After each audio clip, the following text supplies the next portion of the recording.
Hello everyone and welcome to 360.ed. My name is Chooks and I'll be your show host. With me in the house today is the learning leader CSIRO, Rod Harper. Hello Rod. Hello, Chooks. Nice to meet you. Likewise. Before we begin, we'd just like to get to know who you are and get a sense of your background and your work. And if you could talk about what excites you about the work you do at CSIRO. I'm 12 years at CSIRO, but probably 3 or 4 careers within that time. Became a dad 3 times within that time. I've travelled the country. Yeah, my kind of love for CSIRO runs really deep, and it's been career shaping for me. So the honour of getting to help other CSIRO people grow and have those experiences and continue to develop along their career paths, often doing really impactful research is really huge and really significant for me. I'd say if I had to characterise my full career, pre-CSIRO and during CSIRO, I'm a change guy. I like chasing transformation and big organisational strategy-driven gains. And I think actually my time in learning has been a chance to play that role, probably in a bigger way than any other. So change guy, but sort of loving leading the learning function at the National Science Agency. Excellent. Really good to meet you. Really piggyback on what you're talking about in terms of the strategy of the organization, especially the transformation strategy. Most organizations would have one, especially we've had 3 years of there's a pandemic, there's AI coming in, evolution in technology is happening, so we're needing to rethink how we're doing things. Can you provide your insights into CSIRO's unique approach to how they're managing change, especially within learning teams? Yeah, I mean, we feel really close to the change agenda at CSIRO. We do this thing, strategic workforce planning, and often that's the connective tissue between where a part of the business is heading strategically and what it's anticipating from a capability point of view.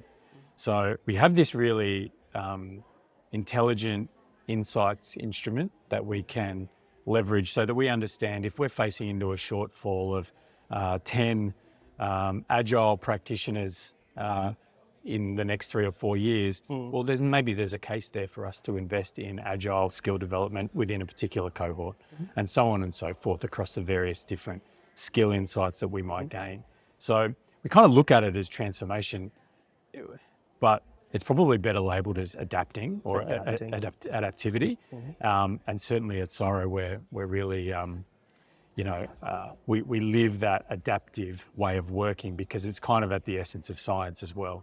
The look of CSIRO in terms of what it does and how it does today is vastly different. Like most organisations, sure, but it has a particular precursory kind of role in science, because the second we stop adapting, we sort of face a complete kind of existential issue as to why we would have a science agency. So certainly around innovation, certainly around digital, and obviously in the last few years where there's become really acute challenges around health and climate, the ability to quickly evolve our capability set to meet those challenges has been at the forefront of the whole organisation and us as well as a learning group.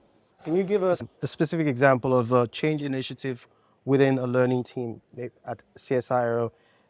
Look, I think I always describe CSIRO as this sort of left brain, right brain kind of thing. And I think on the right brain, if you like, at the heart of transformation has been our digital agenda. And from that has grown our digital academy offering. And I think as a play on learning and an investment in learning. So the organisation has really backed digital capability as a priority for, I think we're into a 4th of 5 years of ongoing commitment into growing that area. I can think of no better kind of example. It then comes down to the what and how. So what do you mean by digital, and how on earth are you going to rapidly grow skills in that area? There's a real nuance there that goes to how we build out digital career pathways or digital skill development pathways, how we curate different types of learning opportunities in the space of digital, particularly for those who are at the sort of foundational or intermediate levels of digital proficiency. That speaks to us, really trying to make the most of that investment. Another great example, though, is we're a quasi-government agency, like a lot of government agencies. I've met some other Fed Gov people who are here today, and they're faced with the same challenges with compliance and the basics, how to have the place manage its risks properly, how to deal with things like HSE, privacy, and our mode of operating there is to try and make those compliance priorities really engaging rather than trying to, deal with them as quickly and as sort of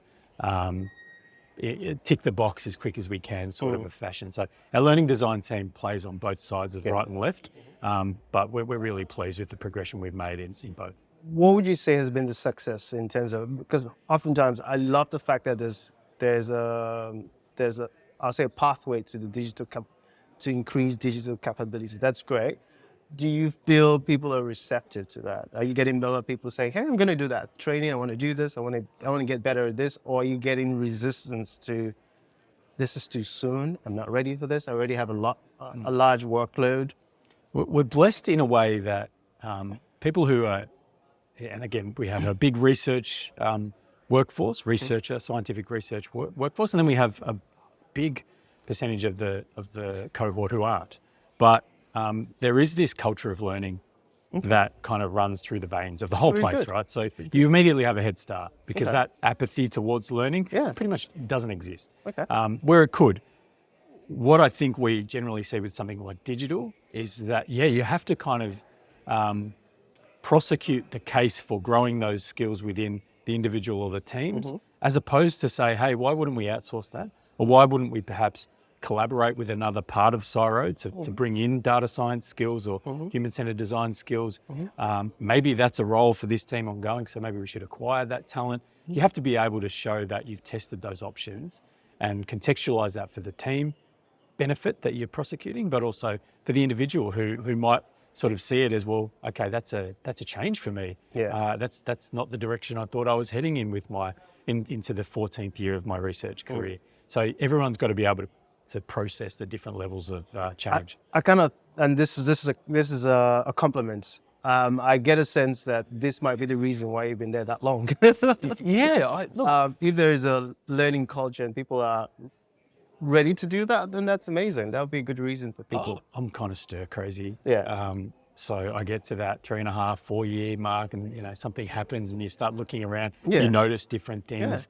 And CSIRO, for the most part, has been able to invest in me to be able to make those changes. So how do we make sure that everyone gets that chance to be invested in, to make changes that are hopefully great for them from a career perspective on a bunch of other planes as well? And I think my next question is, this is going to be a no-brainer. What I'm getting from this is that there's a learning culture at CSIRO, and there's a commitment to professional development. I'll use that word. But now, how do we look at, when we're thinking about what the company's approach, is it a company, an organization's approach towards a team-centered approach? What's been the best strategies in terms of keeping people engaged, encouraging collaboration, and making sure that there's this shared responsibility? Because oftentimes with technology, we'll have someone who's really good and end up doing most of the work, and someone else who is just, I'm okay, and we get people plead on the fact that I'm not so good at this technology, so I'm not going to do this. So how have you approached that? It's in our values. I mean, as much as you don't like to sort of slam the values card down as soon as you get the chance. Let us know what they are. For me, I'm a values guy, and we have one that's called Further Together. And I when people ask me about what Further Together means, there's a macro version of that, which talks about CSIRO collaborating across the innovation system to maximise benefit to Australia for a particular research outcome. So it's not about CSIRO, it's about the population. You can drill that right down to local stuff, working on a learning product where essentially we're asking for groups to come together and be bigger than the sum of their parts. So you could say, hey, learning team, we want to run a workshop on data science or human-centered design, and you go down your rabbit hole and you work on that. Or we bring some subject matter expertise in from D61. Maybe we collaborate outside. Maybe this is a good job to bring someone from outside. And then we put the right person from inside the team and we grow that product through a further together kind of lens. So we try to be unashamedly kind of aggressive with our collaboration in a way. Like let's be really fulsome with how we think through the options of who's working on this thing. Get the right people in the room to get this done. That's hard. I'm not going to make that sound like, because we said it's in our values, it's easy. It's super hard. But certainly we've lived that since we've kind of gone through this regeneration. I think it's at the heart of good design as well. Yes, so if you want to talk about it as a learning discipline, I think the best learning designers max out on their collaborative potential. Yes. Because their ninja-like skill is to go and find those individuals, get them in the room together, get what they need, and then bleed that into the product that they're building. That, I mean, what a beautiful version of collaboration that is, because you get to see it. Yes. We've seen it with some of our products where we'll turn the SME into a on-camera genius content provider. You know what I mean? Like most of them don't like that. They don't always, but then you sort of have a moment and you go, how about this idea? Yeah. And then all of a sudden it kind of takes off. So, man, we love any opportunity to sort of take our team and the way it thinks and then almost create mini temporary teams to do all kinds of magic. Excellent. I think you just sold everyone on getting a job at CSIRO. Yeah, give me a call. No worries. I think, well, that's all I've got today. I just want to say a massive thank you for sharing your thoughts on how you've approached transformation at CSIRO. And I hope anyone's watching it. I think CSIRO might be a company to watch. Go connect with Rod and see how you can learn about transformation. Thank you, Rod. Awesome. Thanks. Cheers.